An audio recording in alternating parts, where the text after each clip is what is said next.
사랑하는 여러분, 전도서 3장 1절은 아주 의미심장한 말씀으로 시작됩니다. 범사에 기한이 있고 천하 만사가 다 때가 있다라고 했습니다. 여러분, 이 말씀은 단순히 인생이란 원래 그런 거야. 그러니까 너희들은 그 하나님이 세우신 법칙에 다 그냥 순종하면 돼. 뭐 이런 뜻은 아니죠. 그렇게 생각하면 우리는 쉽게 체념해 버리기 때문입니다. 이것은 하나님께서 우리 인생을 향해 힘있게 선포하시는 가이드라인인 거예요. 그 가이드라인이 있으면, 그 매뉴얼이 있으면 우리는 사실 당황하지 않잖아요.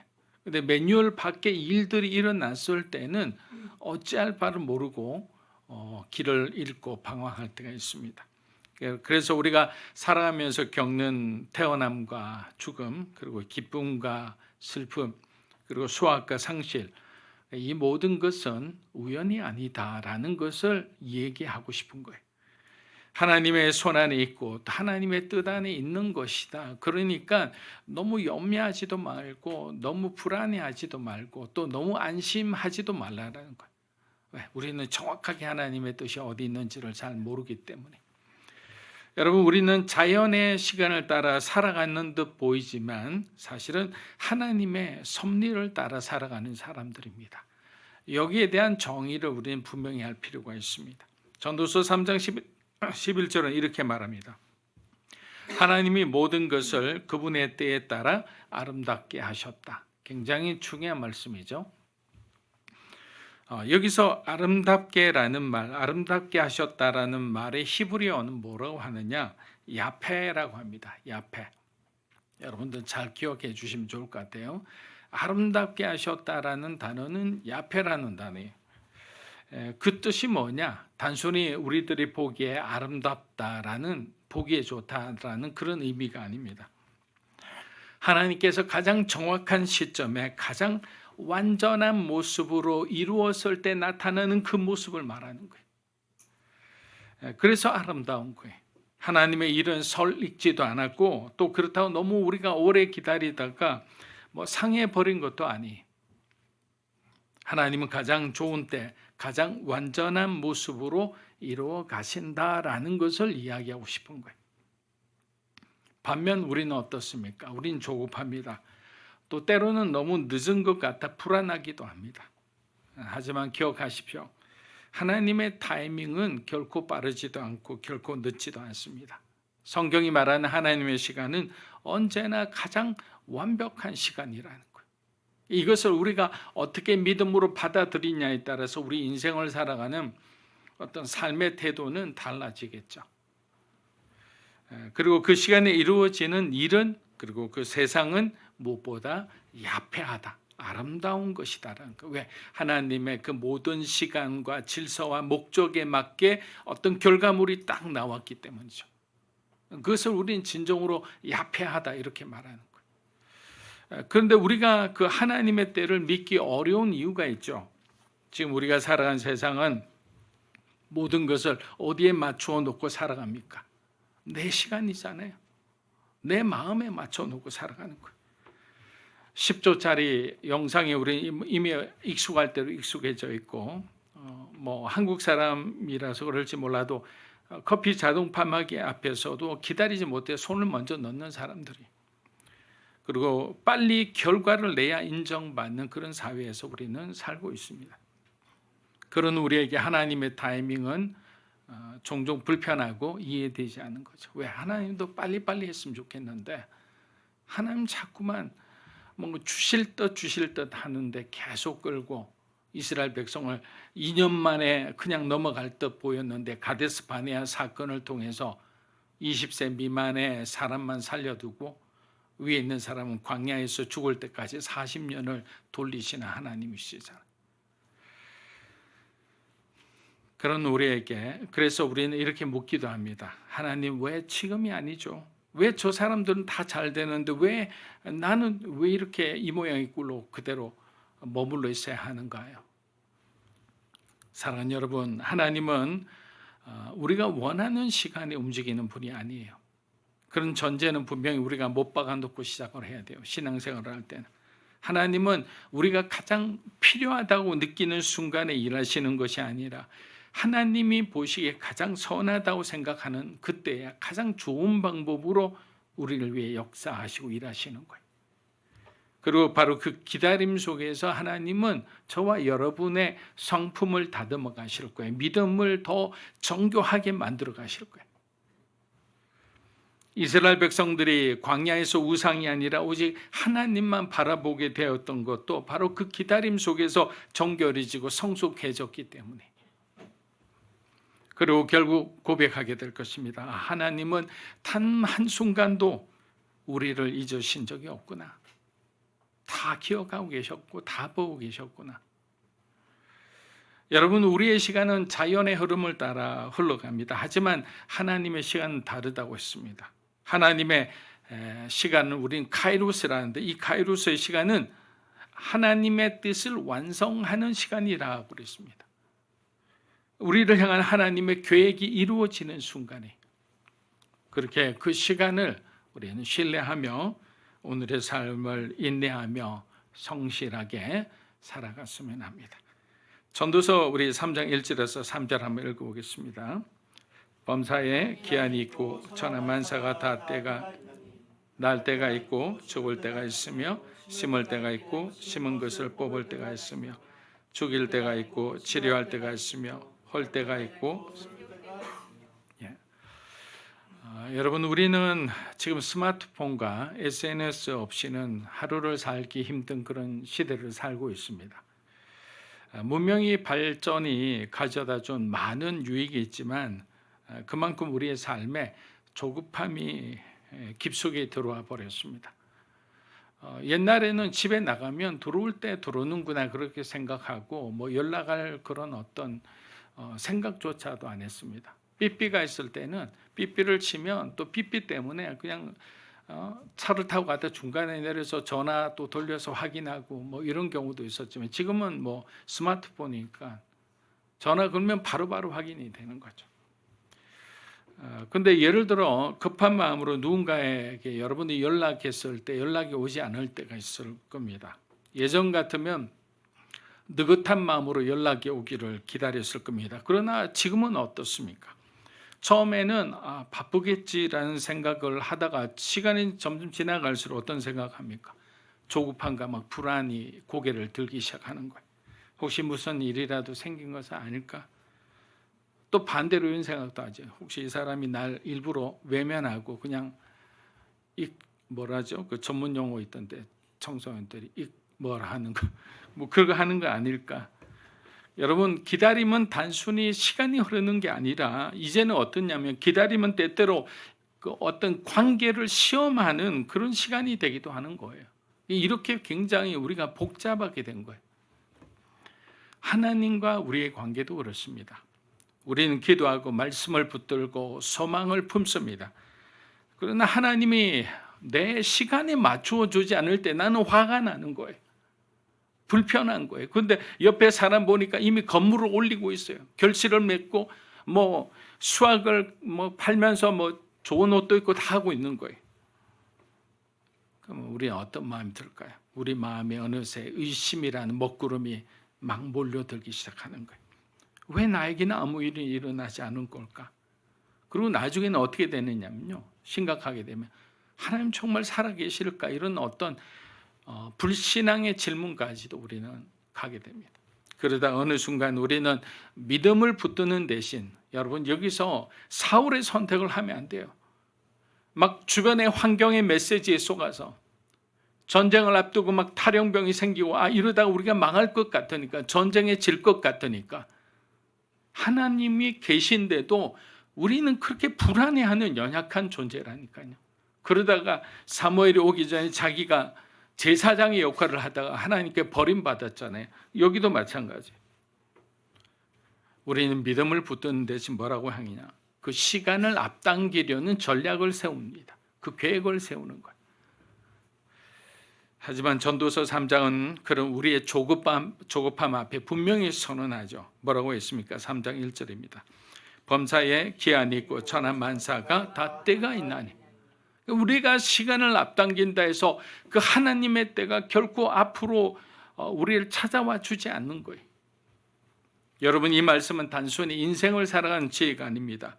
시간을 주권적으로 다스리는 하나님의 어떤 명령이자 선언인 거예요. 선언이라는 것은 더 이상 타협할 게 없는 거죠. 그래서 성경은 시간을 두 가지로 구분합니다. 하나는 그냥 자연적으로 흘러가는 크로노스의 시간이고, 하나는 하나님이 정하신 특별한 시간인 카이로스입니다. 오늘 전도서 3장에서 말하는 이 기한이라는 것, 이 기한을 히브리어로 에뜨라입니다. 오늘은 야페와 에뜨에 대해서 여러분들이 잘 공부했으면 좋겠어요. 야페는 하나님의 시간의 그 질서와 목적에 맞게 아름답게 결론이 난 모습이 바로 야페라고 그랬고, 에뜨는 하나님이 그 카이로스에 정해진 그 시간을 에뜨라 하는 거예요.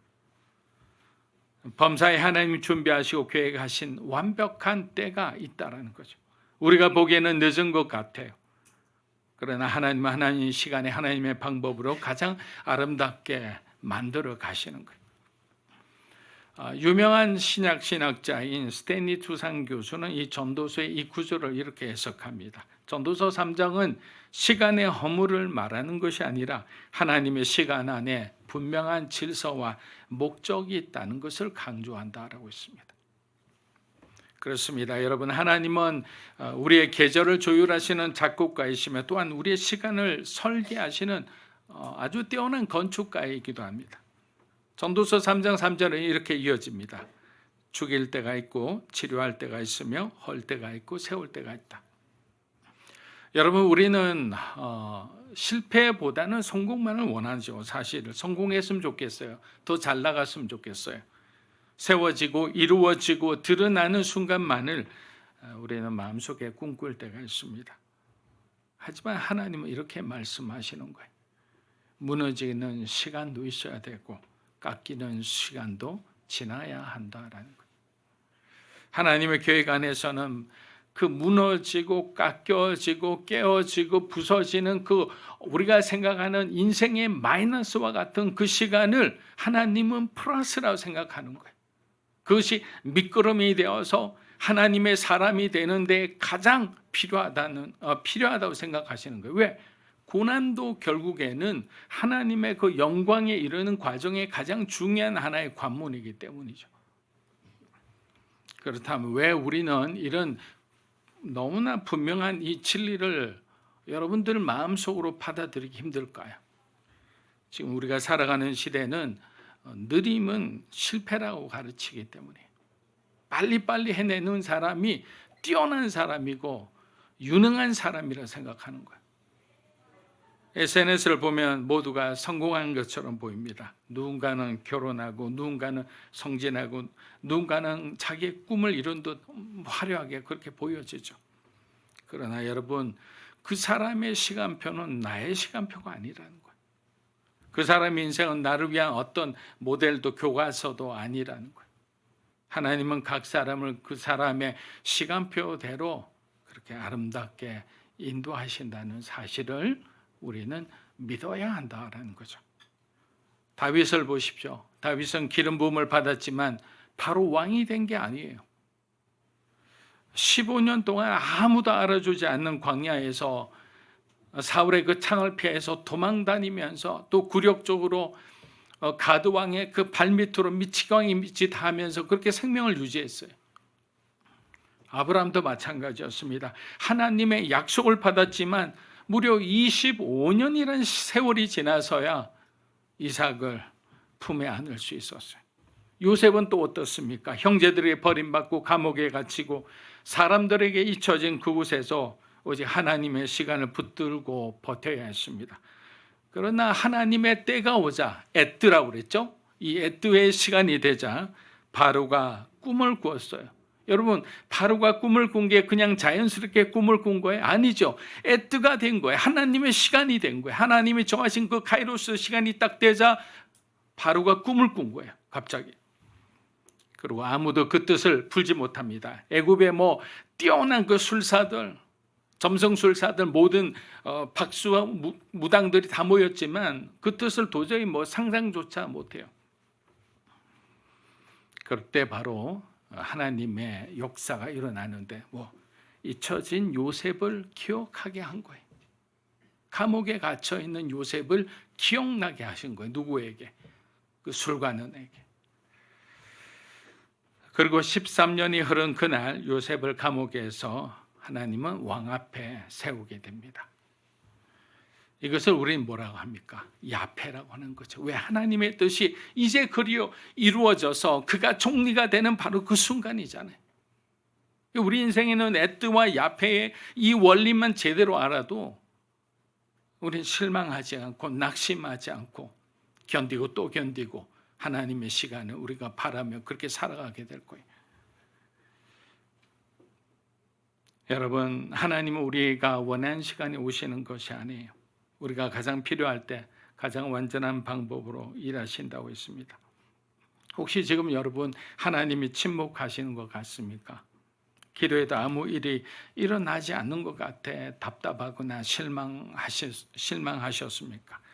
여러분, 그렇다 해서 하나님의 침묵을 거절의 사인으로 보는 것은 불신앙이에요. 하나님의 침묵과 하나님의 침묵은 하나님의 부재가 아니라고 제가 여러 번 말씀드렸어요. 하나님의 부재는 위험한 것이지. 왜? 임재가 떠난 거니까. 근데 하나님의 침묵은 하나님이 함께 계신데도 침묵하신다면 그곳에는 하나님만의 목적이 있다라는 거죠. 오히려 그 시간이 우리의 내면을 더욱더 단단하게 하고 다른 곳을 바라보던 우리의 눈을 하나님께만 더욱 집중하게 하는, 영적으로 보면 가장 복된 시간이다라는 거죠. 전도서 3장이 우리에게 주는 가장 위대한 복음은 메시지는 이것입니다. 삶이 무너지는 것처럼 느껴지는 순간에도 하나님 여전히 우리를 붙들고 계시고 그 모든 상황을 통제하고 다스리고 계시다는 거예요. 그때 우리는 이렇게 표현하는 거예요. 아멘이라고 하는 거예요. 하나님 아멘입니다. 내 삶을 붙들고 계시고 내 삶을 통제하고 계시고 내 삶을 다스리고 계시군요. 여러분, 기다림은 분명 고통스럽습니다. 저도 많이 힘들죠. 하지만 그 기다림이 우리가 믿음으로 변할 때 그 시간은 더 이상 공허한 시간이 아니라 우리를 통해 하나님의 영광을 드러낼 시간이고 우리가 하나님을 많은 사람 앞에 간증할 수 있는 그런 축복의 시간이라는 거예요. 우리는 분명히 어두운 시간 속에 충분히 흔들릴 수 있는 그런 연약한 존재이지만 하나님은 그 시간 속에서 하나님이 원하는 그 형상으로 점점 빚어가고 완성해 가신다는 사실입니다. 혹시 지금 뽑히는 시간에 있는 분이 있습니까? 혹시 깨어지는 시간이 있다 해도 그 시간이 하나님의 시간이라면 여러분에게 그 시간은 가장 안전한 시간이라고 말씀드리고 싶어요. 왜냐하면 하나님의 타이밍은 언제나 가장 완벽하기 때문이죠. 전도서 3장 9절에서 10절 한번 읽어보겠습니다. 일하는 자가 그의 수고로 말미암아 무슨 이익이 있으랴. 하나님이 인생들에게 노고를 주사 애쓰게 하신 것을 내가 본. 여러분, 전도서 3장의 앞부분은 우리 인생의 모든 시간이 하나님의 계획 안에 있다는 그런 선언으로 시작되었죠. 그런데 9절에 이르러 뭐라고 이야기하느냐면 솔로몬은 아주 솔직한 고백을 합니다. 일하는 자가 그의 수고로 말미암아 무슨 이익이 있으랴. 다소 뭔가 크리티컬한 느낌이 있죠. 그런데 여러분, 여기서 말하는 이익은 우리가 돈을 얻고 재화를 얻는 그런 느낌의 이익이 아니라 어떤 얻어지는 성공과 성취를 말하는 게 아니에요. 여기서 말하는 이익이란 결국 내게 무엇이 남는가를 묻는 거예요. 내 인생에 본질적으로 의미 있는 것이 무엇인가를 질문하는 거예요. 내가 수고해서 돈 벌었어요. 명예로웠어요. 많은 사람들 앞에 선한 영향력을 끼쳐요. 그런데 하나님 없는 인생은 무엇이 남느냐라는 거예요. 죽을 때 우리에게 무엇이 남느냐라는 거예요. 그냥 일반 촐로로서 성실하게 시골 교회를 섬기면서 그 안에서 봉사하고 자기가 열심히 한 농사에는 그 밭농사든 논농사든 그 수확물을 가지고 어려운 사람을 돕던 그 시골의 촌로의 그 장로님과 세상에서 잘 나가던 대통령이 됐던 누가 됐던 그 위대한 사람들이 예수님이 없는 삶을 살았다면 여기서 말하는 무슨 이익이 있느냐? 그 인간이라는 존재 안에 무엇이 남겠느냐? 쉽게 말하면 nothing이라는 거예요. 예수 없는 인생은. 그렇습니다. 아무리 열심히 살아도 아무리 땀을 흘리고 수고를 쌓아도 예수 그리스도 없는 인생은 다 헛된 것이다 라는 것을 솔로몬은 우리에게 이야기하고 있습니다. 바로 그 고백이 10절로 이어집니다. 하나님이 인생들에게 노고를 주사 애쓰게 하신 것을 내가 보았노라. 여러분, 여기서 노고는 단순히 직장에서 일하는 고단함만을 말하는 것이 아닙니다. 살아간다는 것 자체가 지치고 버거운 인생 그 전체를 말하는 거예요. 노고를 주셨다라는 것. 삶이 왜 이렇게 팍팍하고 삶이 왜 이렇게 힘들어요? 라는 그런 느낌을 여러분들이 생각하시면 됩니다. 그런데 여러분, 여기서는 그 원인이 있죠. 그것을 우리가 또 짚고 넘어가야 됩니다. 인간이 일하도록 창조한 것은 하나님의 본래의 뜻이에요. 하나님은 아담에게 그 에덴 동산을 경작하러 하도록 하셨어요. 영어로 cultivate라는 단어를 썼습니다. 경작하는 거예요. 근데 이때는 수고하며 애썼지만 그 어떤 노고라는 게 없었어요. 힘듦이 없었다고요. 근데 수고하고 애쓰며 땀 흘리고 고통받는 삶은 바로 아담과 하와의 죄의 결과로 우리에게 주어진 것이지, 하나님은 노동 자체를, 일하는 것 자체에 대해서 하나님은 노하신 분이 아닌 거예요. 그걸 통해서 수확을 얻고 우리가 기쁨을 얻고 그것을 나누며 더 큰 기쁨을 얻기를 그렇게 원하시지, 일하는 것 자체가 하나님이 금하신 것은 아니다. 전도자는 말합니다. 아무리 수고해도 인간은 모든 결과를 장담할 수 없다. 그리고 그 한계를 인정하는 것이 오히려 지혜요 믿음이다. 여러분, 이 말씀이 어쩌면 험하게 들릴지도 모르겠어요. 그런데 여기서 바로 복음이 필요한 이유가 되는 거예요. 내 힘으로 내 인생을 스스로 어떻게 할 수 없는 것, 내 수고로는 완전한 그 삶을 이룰 수 없다는 것을 인정할 때 우린 비로소 하나님의 능력을, 하나님의 은혜를 갈망하게 되는 거예요. 워낙 똑똑한 사람들 있잖아요. 사업에 능한 사람, 어떤 연구를 잘하시는 분, 다 이렇게 총명하고 탁월한 분들이 하나님을 잘 안 믿어요. 왜? 내가 이룬 것이 너무나 많고 위대하기 때문에. 그런데 여기서 보면 뭐라고 되어 있습니까? 뭐가 복이라고 그랬어요? 내 인생을 스스로 통제할 수 없는 그런 어떤 사람들, 한계에 부딪혀 어찌할 바를 모르는 그 사람들이 오히려 은혜라는 거예요. 왜? 하나님의 능력을 구하게 되니까, 하나님의 은혜를 갈망하게 되니까. 여러분, 전도서는 우리 인생이 헛되도구만 이렇게 말하는 책이 아닙니다. 왕으로서 온갖 힘과 지혜와 권세를 경험했던 솔로몬이 그 모든 것이 뜻대로 되지 않은 것을 보고 마침내 내린 고백인 거예요. 결국 내 인생은 내 힘이 아니라 하나님의 손에 달려있다라고 하는 거예요. 사랑하는 여러분, 그렇다고 우리가 수고를 멈추라는 것이 아니에요. 우린 여전히 최선을 다해야 됩니다. 하지만 최종 결과는 내 손에 의해서 이루어지는 것이 아니라 우리가 기도하고 우리가 하나님을 의지하며 하나님의 그 은혜와 능력에 의해서 우리의 삶의 어떤 생산물이 우리에게 주어졌을 때 그것을 감사하고 살라, 이것이죠. 우리가 주인이 돼서는 안 되는 거예요. 우리 마지막 전도서 3장 11절 한번 읽어보겠습니다. 하나님의 모든 것을 지으시되 때를 따라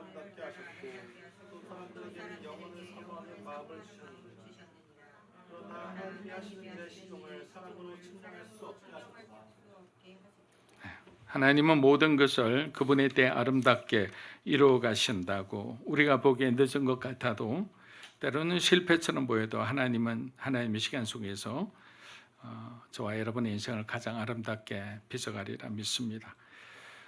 여기서 앞서 말씀드린 히브리어 그 야페의 비밀이 나오는 것이죠.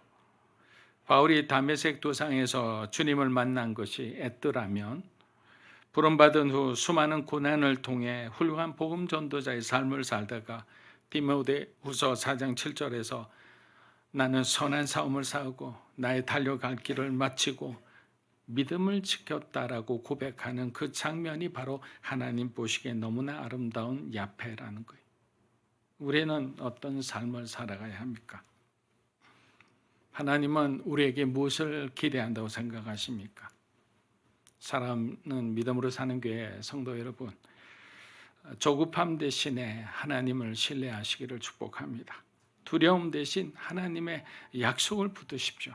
지금은 이해할 수 없어도, 지금은 보이지 않아도 하나님의 타이밍은 단 한치 오차도 허락하지 않고 여러분에게 완벽하게 인도하시리라 믿습니다.